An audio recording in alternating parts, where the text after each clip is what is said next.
Hallo, mein Name ist Sebastian. Heute mal wieder ein Unity-Tutorial auf meinem Kanal. Bevor es losgeht, kurz eine Bitte.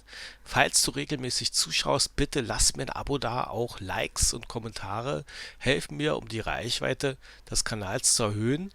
Dieses Tutorial, das musst du nicht abschreiben. Das kannst du ganz komplett als Unity-Package runterladen und ausprobieren. Das ist sowieso immer das Beste zum Lernen. Einfach gucken und testen, wie es gemacht ist.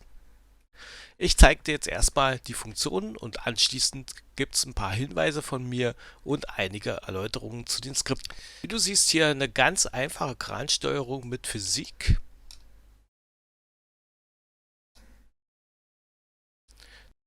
Der Kran biegt sich auch durch, bewegt sich unterschiedlich je nach Last und so weiter. Also wie geht das jetzt?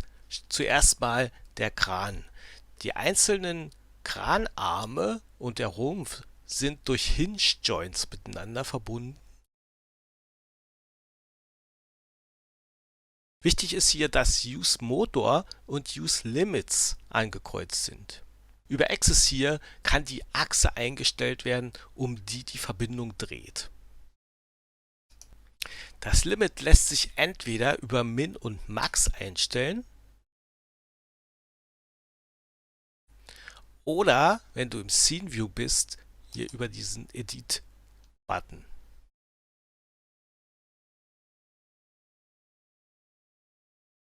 Wenn du eine Joint-Komponente benutzt, egal welche, dann brauchst du immer einen Rigid Body. Dieser ist zuständig für die physikalischen Eigenschaften des Objekts wie Masse oder Reibung zum Beispiel. Um so ein Gelenk jetzt zu steuern, wird per Skript hier einfach die Target Velocity Property gesteuert. Achte mal auf den Wert hier, während ich die Tasten für die Arme drücke.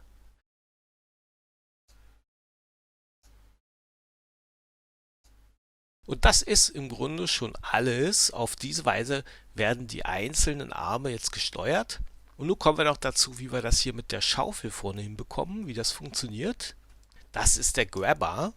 Der Grabber funktioniert mit einem Configurable Joint. Der ist sehr vielseitig. Wir brauchen aber nur einen kleinen Teil, nämlich Linear Limit. Das ist das hier. Achte mal wieder auf den Wert. Der Wert gibt also an, welche Entfernung der Grabber zu seinem Befestigungspunkt hat.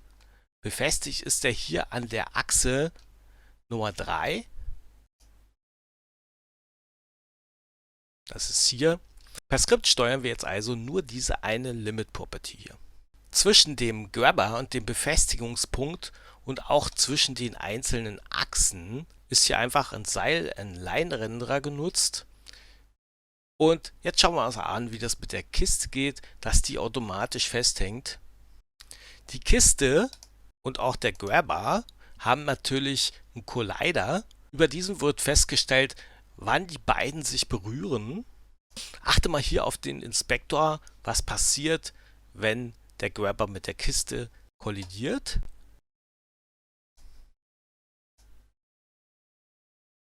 Hier unten ist jetzt ein Fixed Joint dazugekommen, der sorgt also für die feste Verbindung zwischen dem Grabber und der Kiste. Und wenn losgelassen wird, dann wird der Fixed Joint eben einfach wieder entfernt und die Kiste fällt runter. Und jetzt schauen wir uns noch ein paar wichtige Stellen in den Skripten an.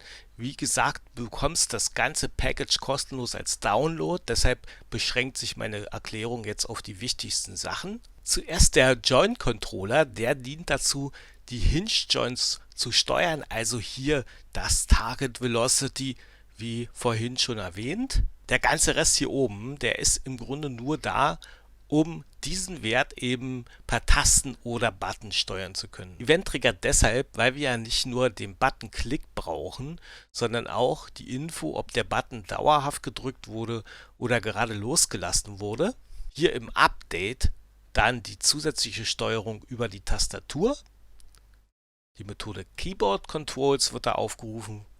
Das hier wird dem Freeze, das wird gemacht, damit man nach dem Abschalten des Joint-Antriebs, Direction gleich 0, dieser nicht gleich wieder durch die Last zusammenklappt. Das Freeze on Stop Axis und auch die verwendeten Tasten lassen sich also in der Komponente einstellen. Dann hier auch noch das Grabber-Skript. Falls der Grabber mit einem Game-Objekt mit dem Tag Create zusammenstößt, wird der untergeordnete Snap-Punkt gesucht. Also das ist ein Kind-Objekt.